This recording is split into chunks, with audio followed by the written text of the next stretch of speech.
जब आप सवाल करिएगा, जब आप सिस्टम से सवाल पूछिएगा, जब आप देखिएगा कि एक लोक गायिका नेहा सिंह राठौर अगर इनकी आवाज़ उठा देगी, जन की आवाज़ उठा देगी, कल को कोई बुलडोज़र लेकर के इसे अतिक्रमण बोल के इसे ढहाने आ जाएगा और उसमें अगर इनको कुछ हो जाएगा तो नेहा सिंह राठौर जैसी महिलाएं अगर आवाज़ उठा देंगी तो सरकार की शान में गुस्ताखी हो जाएगी।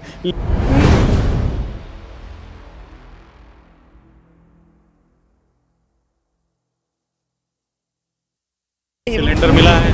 नहीं, कुछ नहीं। शौचालय मिला है?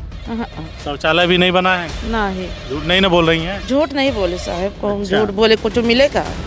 हमारी संवेदनाएं अभी तक जिंदा हैं। हमने जैसे ही देखा हम उतर गए इस बच्ची से बात करने के लिए। सांसद स्मृति ईरानी हैं, उनको नींद कैसे आती है मुझे समझ में नहीं आता। भारतीय जनता पार्टी की सरकार के जिम्मेदारों को कैसे नींद आ जाती है मुझे समझ में नहीं आता। एक महिला के आंसुओं को क्या वो देख नहीं पाते कि किस तरह से अपनी ज़िंदगी एक महिला बसर कर रही है। एक बच्ची जिसकी पढ़ने की उम्र है वो पढ़ नहीं पा रही है, वो अपने घर की परेशानियों को देख करके जूता चप्पल सिलने का काम कर रही है। तो आपको नींद कैसे आती है आपके सरकारी बंगले में, मुझे समझ में नहीं आता।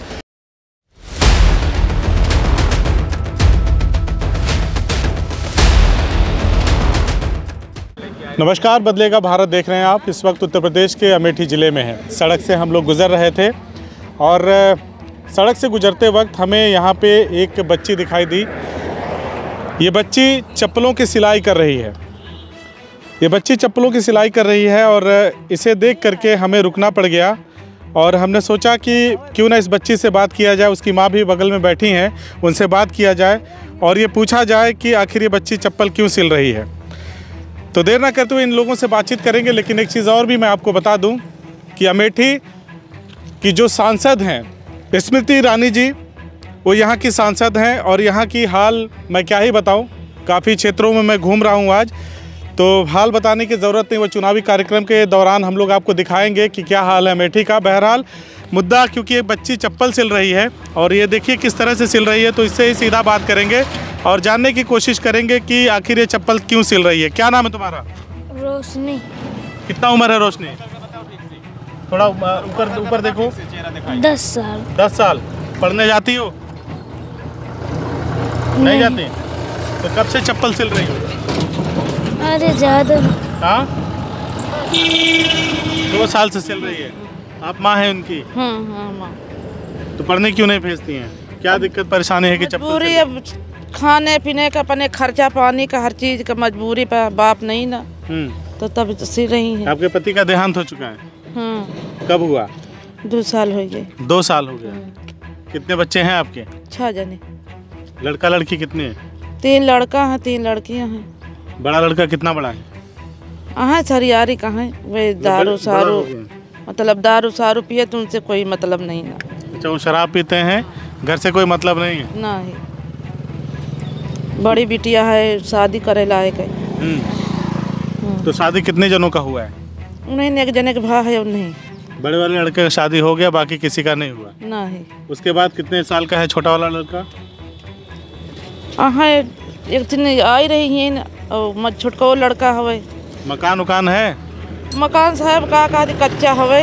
कच्चा? हाँ। तो सरकार तो सबको मकान उकान देने का बात कर रही थी, तमाम आपके गांव में भी लोगों को मिला होगा।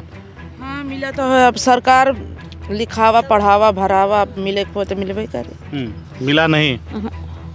आपने नहीं कहा प्रधान जी से कि मेरा मकान तो कच्चा है, मेरा मकान नहीं है? मेरा प्रधान मतलब का कहते कि वहाँ नगर पालिका में है, तो प्रधान से कोई मतलब नहीं। अच्छा, नगर पालिका से आते हैं आप लोग? हाँ। तो चेयरमैन साहब से नहीं कहा आपने? कहा है, उन्होंने से कहीं भरा रहा है आए।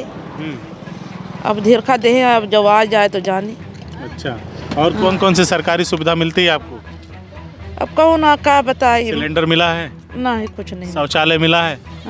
शौचालय भी नहीं बना है? नहीं। झूठ नहीं ना बोल रही हैं? झूठ नहीं बोले साहब, कौन अच्छा। झूठ बोले, कुछ मिलेगा? विधवा पेंशन वगैरह मिलता है? नहीं। इससे गुजारा हो जाता है आपका? अब ये हम 2 पैसा, एक छोटा बच्चा है का कहती यही जैस में लगा है। किसमें लगा है?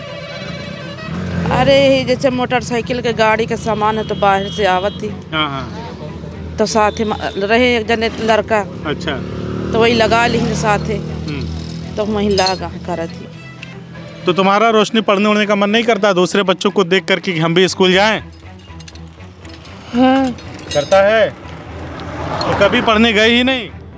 5वीं तक पढ़े हैं। अच्छा 5 तक पढ़ी हो। हाँ। आगे पढ़ने का मन करता है? हाँ करता है। अच्छा पापा थे तुम्हारे तब पढ़ रहे थे? हाँ, जब से बाप खत्म बा मजबूरी। तो वो क्या करते थे? बाप बाप यही धंधा करत रहे जा। अच्छा तो ये वाला काम कब से शुरू किया है? बाप के रहे से रहा है। अच्छा कितना कमा लेती हो? जाओ ना बाहर जाए। तब भी 100-150 कितना हो जाता है? जैसा आ जाए खर्चा के ऊपर है।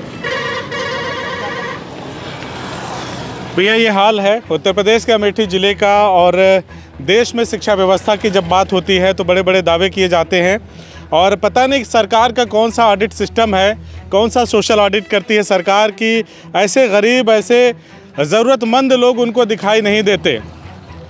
हम लोग रोड से गुज़र रहे थे, वो स्मृति ईरानी जो संसद में चीख चीख करके अपने क्षेत्र की बात करती हैं, तमाम सरकार की तरफ से अपनी जिम्मेदारियों को निभाते हुए विपक्ष पे खूंटाराघात करती हैं, वो स्मृति ईरानी जब यहाँ पे अपने क्षेत्र में आती हैं तो शायद आंखें बंद कर लेती हैं, उनको ये नहीं दिखता। एक बच्ची जिसकी उम्र मात्र 10 साल है वो इस तरह से सड़क पर बैठ करके आप देखिए, पढ़ाई लिखाई की उम्र में 5वीं तक रोशनी ने पढ़ाई किया है और पढ़ाई लिखाई की उम्र में रोशनी यहाँ पर आ करके अब जूते सिलाई करने का काम करती है, टूटे फूटे चप्पलों को सिलने का काम करती है और जो पैसा उससे मिलता है उसी पैसे से अपने परिवार का भरण पोषण करती है। ये देखिए जब रोशनी के पिताजी जिंदा थे तब यहाँ पे लोहे से बनने वाले कोई चीज़ों को बनाते थे, कुछ भट्टी टाइप का यहाँ पे उन्होंने बना रखा है, लेकिन 2 साल हो गए उनके देहांत के बाद से ये परिवार काफ़ी मुश्किलों में है। इनके पास घर नहीं है, नगर पालिका का क्षेत्र लगता है, चेयरमैन साहब से इनको बड़ी उम्मीदें हैं और उम्मीदें उस सरकार से है जो बड़े बड़े वायदे करती है, जो बड़े बड़े सपने दिखाती है कि हम गरीबों की सरकार हैं, हम गरीबों के लिए काम करने वाली सरकार हैं। जब बात आती है प्रधानमंत्री आवास की, मुख्यमंत्री आवास की, तो ढेर सारे आपको आंकड़े दिखा दिए जाते हैं, लेकिन इन गरीबों का दर्द नहीं दिखाया जाता। क्यों नहीं दिखाया जाता ये आप अच्छी तरह से जानते हैं। जब आप सवाल करिएगा, जब आप सिस्टम से सवाल पूछिएगा, जब आप देखिएगा कि एक लोक गायिका नेहा सिंह राठौर अगर इनकी आवाज़ उठा देगी, जन की आवाज़ उठा देगी, कल को कोई बुलडोज़र लेकर के इसे अतिक्रमण बोल के इसे ढहाने आ जाएगा और उसमें अगर इनको कुछ हो जाएगा तो नेहा सिंह राठौर जैसी महिलाएं अगर आवाज़ उठा देंगी तो सरकार की शान में गुस्ताखी हो जाएगी। लेकिन वो सरकार जिसको बनाने में भारत का हर एक निवासी, हर एक भारतवासी जिम्मेदार है, वो सरकार उनकी कितनी देखभाल करती है, कितना उसको फिक्र है, कितनी उसकी चिंता है अपने लोगों की, अपने देश के लोगों की, ये आप देखिए। ये विडंबना ही कही जाएगी कि एक 10 साल की लड़की यहाँ पे देखिए जूता चप्पल सिलने के बाद जब कुछ सिक्के वगैरह मिल जाते हैं, मैं चाहूँगा दिखाइए तो किस तरह से एक एक सिक्के को जोड़ करके, कुछ रुपयों को जोड़ करके अपना परिवार चलाती है। तो ज़िम्मेदारों से बस यही कहना चाहूँगा, जो अमेठी के डीएम साहब हैं उनसे मेरा निवेदन है कि अपने फ़र्ज़ को निभाइए और इस परिवार से आकर के मिलिए और देखिए कि आपके क्षेत्र में अगर कोई इस तरह से एक फटे हाल ज़िंदगी जी रहा है तो फिर आपको नींद कैसे आती है। इस तरह से अगर कोई अपनी ज़िंदगी जी रहा है, एक बच्ची जिसकी पढ़ने की उम्र है वो पढ़ नहीं पा रही है, वो अपने घर की परेशानियों को देख करके जूता चप्पल सिलने का काम कर रही है, तो आपको नींद कैसे आती है आपके सरकारी बंगले में, मुझे समझ में नहीं आता। सांसद स्मृति ईरानी हैं, उनको नींद कैसे आती है मुझे समझ में नहीं आता। भारतीय जनता पार्टी की सरकार के जिम्मेदारों को कैसे नींद आ जाती है मुझे समझ में नहीं आता। एक महिला के आंसुओं को क्या वो देख नहीं पाते कि किस तरह से अपनी ज़िंदगी एक महिला बसर कर रही है। और इन्हें भी हमारा संविधान अच्छा जीवन जीने का अधिकार देता है और किस तरह का ये जीवन जी रहे हैं आप देख लीजिए। और यहीं पर देख लीजिए, अगर मैं बात करूँ ये भी आप दिखा दीजिए एक बार कि किस तरह से देखिए यहाँ का विकास है उत्तर प्रदेश का। उत्तर प्रदेश सरकार का विकास देखिए, यहाँ पे बीमारियाँ बजबजा रही हैं, इस गंदे नाले में यहाँ पानी आके इकट्ठा हो रहा है और ये नाला बनाया गया है। एक बार नाले की तरफ दिखाइए कि किस तरह से यहाँ पे बजबजा रही है गंदगी और किस तरह पे यहाँ लोग अपनी ज़िंदगी गुजारने को मजबूर हैं। हम ऐसे ही गुजर रहे थे, हमारी संवेदनाएं अभी तक ज़िंदा हैं। हमने जैसे ही देखा हम उतर गए इस बच्ची से बात करने के लिए और हमने इससे पूछा कि आखिर क्यों ये ऐसा काम कर रही हो, तो उस बच्ची ने बताया जो वजह बताई वो भी हमने आपको बताया। अब यहाँ के ज़िम्मेदार अगर नहीं जागेंगे तो कैसे बदलेगा भारत? ये सवाल आपसे भी है। देखिए, समझिए, और इन बच्चों की जो इनके बच्चे हैं छोटे छोटे, इनके बच्चों की ज़िंदगी कैसे खुशहाल होगी, रोशनी कैसे दोबारा 5वीं के बाद अपनी पढ़ाई शुरू कर सकेगी, ये सब कैसे होगा? ये सवाल है सत्ता से, ये सवाल है आम शहरी से, जो यहाँ के रहने वाले लोग हैं। ज़रा अपने लोगों के बारे में भी सोचें।